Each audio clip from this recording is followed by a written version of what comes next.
প্রথমত আজকে প্রথম নয়, এরকম মানহানির মামলা এর আগে বহু হয়েছে। কিন্তু সব থেকে মজার ব্যাপার হচ্ছে নওশাদ সিদ্দিকীর এই মানহানিটা এতদিন পরে কেন? মানে এই কেসটা তো আজকে নয়, আর এটা প্রথম। আমি যে অভিযোগ করছি বিষয়টা এরকম নয়, বা আমার আমার কোনো ভিডিওতে আমি এরকম অভিযোগ করেছি এটা প্রথম নয়। এর আগেও বহু ভিডিওতে আমরা বলেছি, এবং সেইটাকে কোট করে নওশাদ সিদ্দিকী বলেছেন, সরি শওকত মোল্লা বলেছেন। বিষয়টা হচ্ছে একটা জিনিস দেখুন, আজকে নওশাদ সিদ্দিকী যতবার বিভিন্ন চ্যানেলকে যখন বাইট দিচ্ছেন তখন একবারের জন্য আমার নামটা নেয়নি। বারবার শওকত মোল্লাকে টার্গেট করা হচ্ছে, অর্থাৎ টার্গেটটা আমি নই, টার্গেটটা শওকত মোল্লা, অর্থাৎ পলিটিক্যাল বিষয়। এবার শওকত মোল্লার বিষয় নিয়ে আমি বলতে পারবো না, ওই লোকের সাথে আমার কোনোদিন দেখাও হয়নি, কোনোদিন কথাও হয়নি, কোনোদিন যোগাযোগও নেই। বিষয়টা হচ্ছে যে নওশাদ সিদ্দিকীর উপরে যে অ্যালিগেশনটা, এই অ্যালিগেশনের পেছনে নানা রকম কারণ আছে। সেই কারণগুলোর মধ্যে যেমন একটা জিনিস দেখুন, যে পশ্চিমবাংলায় কেন সারা ভারতবর্ষে বিজেপি আরএসএস এমন একটি দল, যে দলটি ঘোষিত মুসলিম বিরোধী, এবং তাদের যে গদি মিডিয়াগুলো আছে, আইটি সেল আছে, সারাদিন মুসলিমদেরকে জঙ্গি, মুসলিমরা অপরাধী, খুনি, ধর্ষক সবকিছু বানানোর চেষ্টা করে। সবকিছুর অন্যায়ের, ভারতবর্ষের যত অনিষ্ট কাজ সব মুসলিম, এরকমই তারা প্রচার করতে থাকে, বিজেপি থেকে শুরু করে তার আইটি সেল এবং গদি মিডিয়া। এবং সেই গদি মিডিয়াতে গিয়ে নওশাদ সিদ্দিকীও বিভিন্ন সময় মুসলিমদেরকে অপরাধী বলেছে, এরকম আপনারা ভিডিও দেখেছেন। কিন্তু আমি এই পার্টটা বাদ দিয়ে আপনাদের শুধু এটুকু বলি, যে পশ্চিমবাংলার ক্ষেত্রে সারা ভারতবর্ষে যেখানে মুসলিমদেরকে গালাগালি করে, মুসলিমদেরকে অপরাধী সাজায়, জঙ্গি সাজায়, পশ্চিমবাংলার ক্ষেত্রে ব্যতিক্রম। পশ্চিমবাংলার বিজেপি এখানে নওশাদ সিদ্দিকীকে সমর্থন করে, প্রশংসা করে। আবার নওশাদ সিদ্দিকীও বিজেপির প্রশংসা করে, শুভেন্দু অধিকারীর প্রশংসা করে। গদি মিডিয়া যেখানে সারা দেশ জুড়ে মুসলিমদেরকে দেশদ্রোহী, পাকিস্তানি, জঙ্গি, অমুক তমুক বলে, পশ্চিমবাংলার ক্ষেত্রে গদি মিডিয়া নওশাদ সিদ্দিকীর প্রশংসা করে। তার সে পুলিশে গ্রেপ্তার হোক বা যা কিছু হোক, প্রত্যেকটা জিনিস তুলে ধরার চেষ্টা করে। এবং সেই গদি মিডিয়ায় গিয়ে আবার নওশাদ সিদ্দিকী আবার মঞ্চ আলো করে সেখানে মুসলিমদেরকে অপরাধী, ক্রিমিনাল ইত্যাদি বলছে। আবার বলছে যে গুজরাটের মতো দাঙ্গা কবলিত জায়গায় মুসলিমরা ভালো আছে, বাংলায় নাকি ভালো নেই। ফলে এই যে একটা হিন্দু মুসলিম মেরুকরণের পলিটিক্স, যেটা একদিকে হিন্দুদেরকে পোলারাইজেশন করছে শুভেন্দু অধিকারী, ঠিক উল্টো দিকে মুসলিমদেরকে পোলারাইজেশন করছে, যে প্রচার করছে মুসলিমরা এখানে বিপদে আছে, শুভেন্দু প্রচার করছে এখানে হিন্দুরা বিপদে আছে। অ্যাকচুয়াল বিপদে হচ্ছে এরা। এবং আমি এখানে একটা বলি, মানহানির যদি মামলা করতে হতো, তাহলে যেদিনকে শুভেন্দু অধিকারী বিধানসভা গেটের সামনে দাঁড়িয়ে বলেছিল যে বিধানসভা থেকে মুসলিম এমএলএদের চ্যাংদোলা করে তুলে বাইরে ফেলে দেবে, সেদিনকে যদি মানহানির মামলা করত নওশাদ সিদ্দিকী, আমি সেলুট করতাম ওকে। কিন্তু সেটা করেনি। এমনকি বারবার রাজ্য সরকারের পুলিশের বিরুদ্ধে, রাজ্য সরকারের বিরুদ্ধে অভিযোগ করে শুভেন্দু এত সাম্প্রদায়িক উস্কানি দিচ্ছে, এত উল্টোপাল্টা কথা বলছে, তার বিরুদ্ধে কেন মামলা হচ্ছে না, কেস হচ্ছে না। সে ভালো করে জানে যে সে রক্ষা কবচ নিয়ে রেখেছে, আইনি রক্ষা কবচ নিয়ে রেখেছে। কারণ আপনারা জানেন, কিছুদিন আগে রাজ্য জুড়ে 100-র বেশি এফআইআর হয়েছিল শুভেন্দু অধিকারীর বিরুদ্ধে। সেখানে রাজশেখর মান্থা বিচারপতি, তিনি বলেছেন আমার পারমিশন ছাড়া কোনো এফআইআর হবে না। অর্থাৎ তিনি প্রোটেকশন দিয়ে রেখেছেন। এত কিছু জানার পরও সেই লোকের সামনে বলে কেন একই অপরাধে আমি গ্রেপ্তার হচ্ছি, শুভেন্দু কেন হচ্ছে না। এগুলো বাচ্চা বলানো কথাবার্তা, মুখরোচক। ওই মলম বিক্রেতাদের মতো, ট্রেনে যেমন মলম বিক্রেতারা খুব যুক্তিসঙ্গত কথা বলে, মানুষের দৃষ্টি আকর্ষণ করে, সেম একই রকম। বিষয়টা হচ্ছে সম্মানহানির ব্যাপারটা এত লেটে কেন জাগলো? এর আগেও আমি দেখেছি আমার বিরুদ্ধে মানহানির মামলা হয়েছে, আজকে নয়, এর আগে বহু হয়েছে। এটা সম্ভবত 32 কি 33 নম্বর কেস হবে। তো বিষয়টা হচ্ছে মানহানিটা এদের অনেক দেরিতে জাগে। কখন জাগে? যখন সে মনে করে যে এটা দিয়ে আমি বিরোধীদের, কারোর যারা সমালোচক আছে তাদের মুখটা বন্ধ করতে পারবো।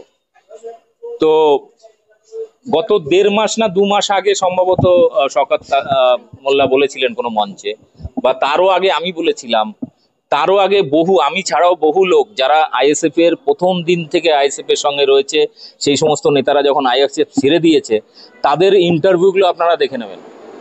যারা যারা আইএসএফ ছেড়েছিল, যারা প্রথম সিরিজের নেতা, এবং তারা আতিপাতি কর্মী নয়, প্রথম ছেড়ে গেলে অন্য দলে বলবে দেখছেন না, তুই প্রস্তাব পাচ্ছি কি বলছে, প্রস্তাব পাচ্ছি একসময় সেকুলারে গোলা ফাটাতেন, এখন বিজেপিতে ঢুকে তিনি বলছেন যে মুসলমানের পাপের দেশে হিন্দুস্তান নয়। কিন্তু সেটা দল ছেড়ে গেলে সেই দলে খারাপ বলবে, আর যে দলে যাবে সে দলে ভালো বলবে, এটা তো স্বাভাবিক। তাই তো। কিন্তু কৌস্তব বাগচি এটা যেমন করেছে তার আমরা সমালোচনা করেছি, কিন্তু কৌস্তব বাগচি সে কংগ্রেস থেকে বিজেপিতে গেছে। কিন্তু নওশাদ সিদ্দিকী যে রাজনীতিটা করছে সেটা হচ্ছে বিজেপির পোলারাইজেশন, হিন্দু মুসলিমের পোলারাইজেশন। যে একটা হিন্দু গ্রুপকে, ধরুন আমি বলছি যেমন এখানে ভারতবর্ষে 80% হিন্দু, 15-20% মুসলিম, 80% লোককে খালি এই ভয়টা, কাল্পনিক ভয় দেখাচ্ছিল এতদিন যে মুসলিমরা তোমাদের মেরে দেবে, তোমাদের খেয়ে নেবে, ভারত দখল করে নেবে ইত্যাদি, এই কাল্পনিক ভয় দেখাচ্ছিল। কিন্তু সেটা বাস্তবায়িত করছে কে? নওশাদ সিদ্দিকী। কারণ মুসলিমদের একটা জোট খাড়া করার চেষ্টা করছে, যাতে শুভেন্দু অধিকারী বলতে পারে দেখো মোল্লারা সব একজোট হয়ে গেছে। অর্থাৎ কাল্পনিক ভয়টাকে বাস্তবায়িত করছে বিজেপির হয়ে নওশাদ সিদ্দিকী। এই সূক্ষ্ম রাজনীতিটা যারা বোঝে না তাদের রাজনীতি করার প্রয়োজন নেই। আর এই যে থেকে থেকে যখন ওই যে বলে না মানহানির ব্যাপারটা, মানহানি কি আজকে যখন ওনার নামে এক মহিলা ধর্ষণের কেস করেছিল, হ্যাঁ, বিবাহ বহির্ভূত সম্পর্কের কেস করেছিল, তখন মানহানি কেন করেনি তার বিরুদ্ধে? সেই মহিলার বিরুদ্ধে মানহানি করেনি কেন? তখন মান সম্মান যায়নি ওর? চলছে, কিন্তু ওখানে মানহানি মামলা কেন করেনি? ও তো এফআইআর আটকানোর চেষ্টা করেছে, যে কার্তিক মহারাজ যেমন করেছে, নিজের এফআইআরটাকে ক্যান্সেল করতে হাইকোর্টে আবেদন করেছিল, কিন্তু একবারের জন্য চ্যালেঞ্জ বা মানহানি মামলা করেনি। কার্তিক মহারাজও মানহানি মামলা করেনি ওই মহিলার বিরুদ্ধে, নওশাদ সিদ্দিকী ওই মহিলার বিরুদ্ধে মানহানি মামলা করেনি। কেন করেনি? কারণ ডাল মে কুছ কালা হ্যায়, বিষয়টা এখানে। আপনি যেটা বলেছেন সোশ্যাল মিডিয়ায় যে নওশাদ সিদ্দিকী বিজেপির কাছ থেকে টাকা নিয়েছে, মানে আপনার কাছে এমন কোনো তথ্য প্রমাণ রয়েছে যে সেটা কোর্টে গিয়ে আপনি পেশ করতে পারবেন যে হ্যাঁ নওশাদ টাকা নিয়েছে? আচ্ছা, বিষয়টা আমি বলি, সেটা হচ্ছে আমি এই তথ্যটা কোথায় পেয়েছি? গোপন সূত্রে পাওয়া খবর। গোপন সূত্রটা আমি তো ওপেন করবো না, কারণ এই সূত্রটা এক জায়গা থেকে না, একাধিক জায়গা থেকে, এবং সেটা আইএসএফেরই লোক থেকে, নাহলে আমি কি করে জানলাম? এবং শুধু আমি তো জানিনি, এই একই জিনিস আপনি একটু খোঁজ নেন, আইএসএফ এর যারা প্রথম সিরিজের নেতা ছিল, যারা দল ছেড়েছে কিংবা দলেও আছে, এমনকি সেই সময় বিজেপির সংখ্যালঘু মোর্চা যে সমস্ত নেতারা ছিল, সেই সমস্ত সংখ্যালঘু নেতাদের সাথে কারোর পরিচয় থাকলে তাদের সাথেও কথা বলে দেখবেন যে কাদের সাথে কার, বিজেপির সাথে কখন কার সাথে সেটিং হয়েছে, কোথায় গিয়ে বসেছিল, কার সাথে মিটিং হয়েছিল, কোন হোটেল, অমুক তমুক, তাদের কাছে ডিটেল পেয়ে যাবেন। আমার কাছে দরকার নেই, বিজেপি মুসলিম মোর্চার নেতাদের কাছে জিজ্ঞেস করুন। মামলা তো আপনার নামে এবং শওকত মোল্লার নামে হয়েছে। শওকত মোল্লা কি করবে বুঝতে পারবেন, আপনি আমার সামনে রয়েছেন। তো বিষয়টা হচ্ছে একটাই যে আপনি কি এই মামলা তথ্য প্রমাণ দিয়ে নওশাদ কোর্টে দাঁড়াবেন, না আপনি ক্ষমা চেয়ে নেবেন যে আমি ভুল বলেছি? সাংবাদিকরা ভুল স্বীকার করে। আমি তো সেরকম কোনো এভিডেন্স দেখিয়ে বলিনি যে এই দেখো এভিডেন্স। আমি বলেছি আমার কাছে যা খবর ছিল সেই অনুযায়ী বলেছি, গোপন সূত্রে খবর। হ্যাঁ, সেখানে গোপন সূত্রে খবর পেয়ে, তো গোপন সূত্রটার কোনো তো ইয়ে নেই। আমরা এর আগে বহু গোপন সূত্রকে চ্যালেঞ্জ করেছি। কোনো এক সাংসদ বা কোনো এক নেতা বলেছিল এই গদি মিডিয়ার গোপন সূত্র হচ্ছে মূত্রের সমান। কি নাম ভদ্রলোকের?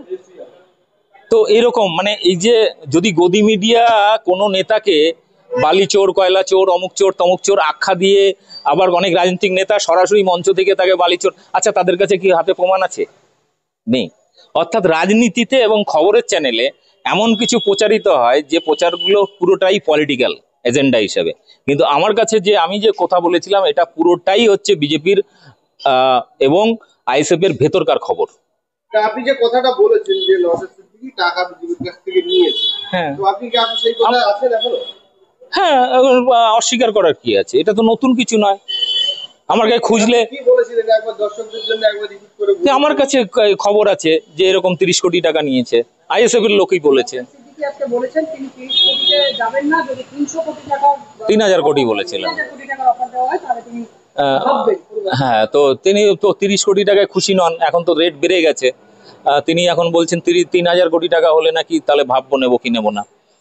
অর্থাৎ কারণ তার বাড়িতে 1 কোটি টাকার জ্বালানি পড়ে প্রত্যেক বছর। ফুলে বুঝে দেখুন 1 কোটি টাকার জ্বালানি মানে অন্তত 50 কোটি লোকের খাবারের ব্যবস্থা করে। এবার এই টাকাটা কোথায় আসে? ইডি সিবিআই যদি লাগানো হয় না, আইএসএফ এর অ্যাকাউন্ট কিংবা ওই যে বাড়ির যে খরচ দেখাচ্ছে, আমি সিরিয়াসলি বলছি, আইএসএফ এর বিরুদ্ধে যদি ইডি তদন্ত করে, ওই 30 কোটি নয়, 3000 সত্যি 3000 কোটি যেটা মুখ দিয়ে বের করেছে, ওই 3000 কোটির হিসাব হয়তো বেরিয়ে পড়বে। শেষ প্রশ্ন করবো আপনাকে, আপনি বলছেন 3000 কোটি হয়তো বেরিয়ে যাবে, আপনার যাতে শাসক দলের বেশ দয়রম মরম, বিশেষ করে কুণাল ঘোষ সাহেবের সঙ্গে। কার সাথে? শাসক দলের তৃণমূলের। আমার সাথে? আচ্ছা, আমার সাথে কোনো নেতার বা মন্ত্রীর কোনো প্রোগ্রামে হয়তো ইন্টারভিউ নিতে গিয়ে হয়তো দেখা হয়েছে, এরকম কোনো ফটো হয়তো পাবেন। আচ্ছা, আমাকে কখনো কোনো নেতার চেম্বারে গিয়ে বা কোনো ইয়ের কাছে গিয়ে কারো কাছে গিয়ে কোনো কিছু বিষয় নিয়ে দহরম মহরম বা কারোর সঙ্গে পার্টি করছি কোথাও, কারোর সাথে আমি কোথাও রেস্টুরেন্টে খেতে গেছি, হ্যাঁ, বা এরকম কোনো গোপন মিটিংয়ে আছি, এরকম কোনো ফুটেজ আমার দেখাতে পারবেন আমি কোনো নেতার সাথে? আমার ফোন ঘেটে দেখতে পারেন, কোনো নেতার সাথে আমি গল্প পর্যন্ত করি না। আমার সাথে কোনো দলের কোনো নেতার সঙ্গে কোনো খাতির নেই। বরং হ্যাঁ, বন্ধু বান্ধব যা আছে সবই বামপন্থী, প্রায় 90% বন্ধু এখনো বামপন্থী, কারণ আমরা বামপন্থী পরিবার থেকে আসা। এবং বিষয়টা হচ্ছে যে এই যে পুরো যে রাজনৈতিক খেলাটা এখন নওশাদ সিদ্দিকী খেলতে যাচ্ছে, ও ভুল লোকের পাল্লায় পড়েছে, আমি বারবার বলছি। ও শওকতের সাথে যা রাজনীতি করছে বা করছে, প্রতিযোগিতা করছে, ওর ব্যাপার, কিন্তু ও ঠিক ভুল লোককে টার্গেট করে ফেলেছে। আমার নাম দীপক ব্যাপারী, ঠিক আছে? কার্তিক মহারাজের চ্যাপ্টার ক্লোজ। আমি জাস্ট কার্তিক মহারাজের চ্যাপ্টারটা শুরু করেছিলাম, কোর্টে মামলা চলছে 2 মাস। গত 2 মাসে কোনো মিছিল মিটিং, কোনো ধর্মীয় সভায় পশ্চিমবাংলার রাজনীতিতে বা ধর্মীয় রাজনীতিতে কোথাও কার্তিক মহারাজের অস্তিত্ব নেই। ওই জন্য ও ভুল কারোর হয়তো প্ররোচনায় করেছে, কারণ এখনো নাবালক রাজনীতিতে, বয়সে হয়তো বালক হয়েছে, কিন্তু রাজনীতিতে নওশাদ সিদ্দিকী নাবালক, এবং কারোর উস্কানিতে পড়ে এই ধরনের মামলাটা করেছে, যাতে আমি যে সমালোচনাগুলো করি সেটা আটকানো যায়, এক ঢিলে 2 পাখি মারা যায়। যাতে দীপক ব্যাপারীকে শুভেন্দু অধিকারী চমকেও যখন ঠান্ডা করতে পারেনি, এবার নওশাদ সিদ্দিকী মামলা করে যদি একটু ঠান্ডা করতে পারে, তাহলে 2 ভাই বেঁচে যাবে, নওশাদ আর শুভেন্দু বেঁচে যাবে। এই কারণেই মানে বিজেপিকে আর আইএসএফ নিজেদেরকে সেভ করার জন্য এটা করেছে। নওশাদ সিদ্দিকী একমাত্র বিরোধী দলনেতা, দলের বিধায়ক, তাকে বহু মিডিয়া, সোশ্যাল মিডিয়া সবাই প্রশংসা করে, এবং ইভেন পশ্চিমবাংলা 294টা বিধায়ক রয়েছে, মুখ্যমন্ত্রীর পরে জনপ্রিয়তার নিরিখে নওশাদ সিদ্দিকী তুঙ্গে। তো সেই জায়গায় আপনি নওশাদ সিদ্দিকীর সমালোচনা করলেন না করলেন, আপনার মুখ বন্ধ করেছেন, আপনার বিরুদ্ধে মামলা করছেন, এই যুক্তিটা কিন্তু আমার কাছে ধোকে ঠিক। রানু মণ্ডলের নাম শুনেছেন? হ্যাঁ।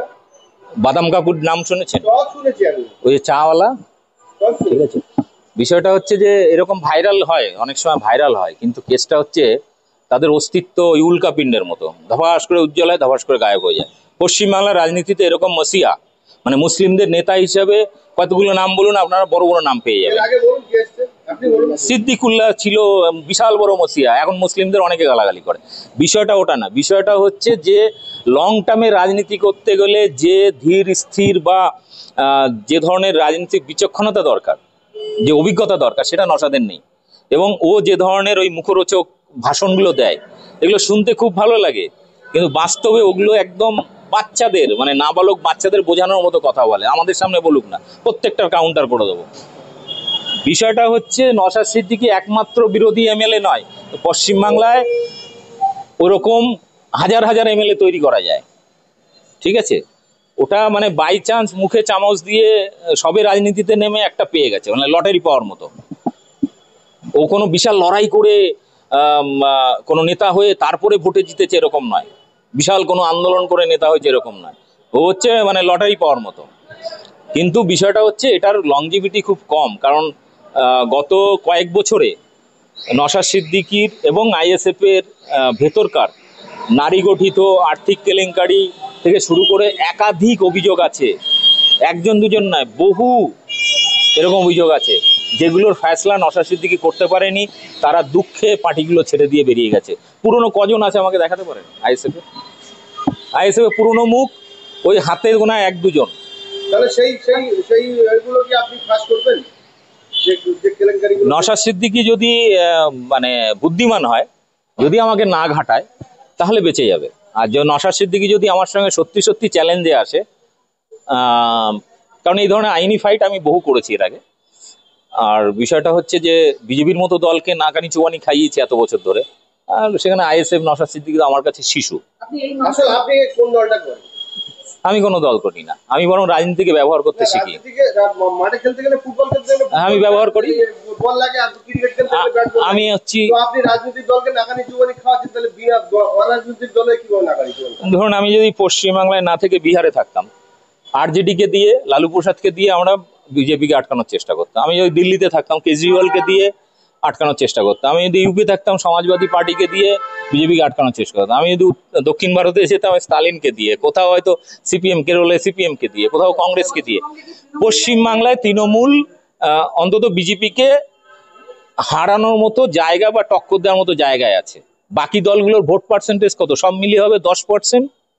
সবার তিনটে পার্টির 10%। সে যদি এখন নিজেকে ঢাল নেই, তরোয়াল নেই, নিধিরাম সর্দার বড় বড় বুকুনি মঞ্চে, সে সিপিএম হোক, কংগ্রেস হোক বা আইএসএফ, বড় বড় বুকুনি। কিন্তু আমি তো বলছি, নওশাদ সিদ্দিকী যেদিনকে কোনো হিন্দু মেজরিটি এলাকায়, হিন্দু না, কোনো বিজেপি এলাকায় জিতেছে, এরকম বিজেপির জেতা আসনে কোনো বিজেপির নেতাকে হারানোর চ্যালেঞ্জ করবে এবং হারাবে, সেদিনকে থেকে আমি আইএসএফ করবো।